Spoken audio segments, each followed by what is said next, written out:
All right, here we are back for Chapter 9, Be a Motivator. Dwight D. Eisenhower, love this quote from him. He said, "You do not lead people by hitting them over the head. That's assault. That's not leadership." And I agree. Sorry. If you're, as a leader, your best influence over others is your position of power, you don't really have much to go on. I grew up in kitchens, and the chef, whoever had the highest toke, was certainly the one in charge. And it was a very structured, downward kind of influential environment. And again, you knew exactly who was going to do what. And for many of those chefs in the kitchen that led that way out of fear, led that way out of force, I complied. Absolutely, I wanted to keep my job, but I wasn't committed. Those chefs that treated me with respect, I was committed to. I was all in, 100% in.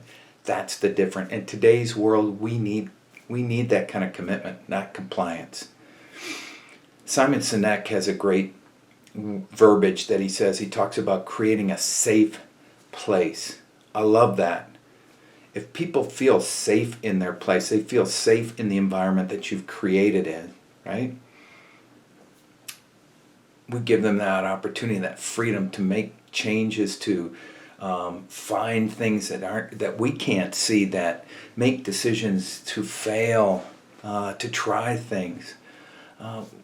We completely change and alter what our group can actually make happen. We have breakthroughs happen, right?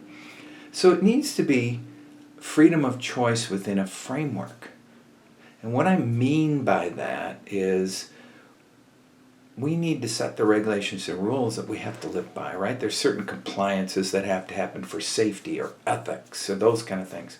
But within that, what kind of freedom can we give them to make their own decisions, to create their own path within our company? That's how we grow, and that's how we create commitment among our team. Engagement's another big word. That creates that engagement. Keep in mind some of the old management tactics that were taught, carrot and the stick, those things. Carrot and the stick are both pervasive and persuasive, right? If we treat people like donkeys, we're going to get donkeys. That's not what we're looking for. Great motivator, book by John Salka called First In, Last Out. It's about firefighters. And the chief is the first one in a fire and the last one out. Think of how motivating that is to that chief's team, right? If he or she is the first one in the fire and the last one out, that says volumes about how they care about their team and their individuals, and they build that. Now, as a leader, we need to be personally motivated and passionate in order to mentor others.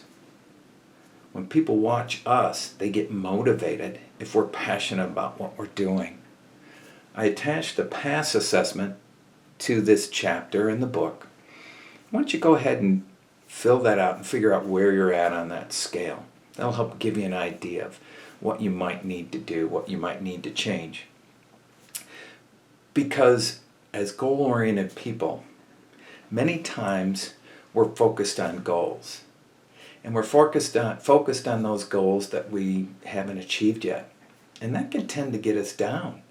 If we're continually looking at things that we haven't accomplished, it can tend to work on our confidence, right? So what I try to do, balance that out, is I create what's called a grateful list. All those things that I'm grateful for in my life, all those things that we've created in the past that I feel grateful for. Okay?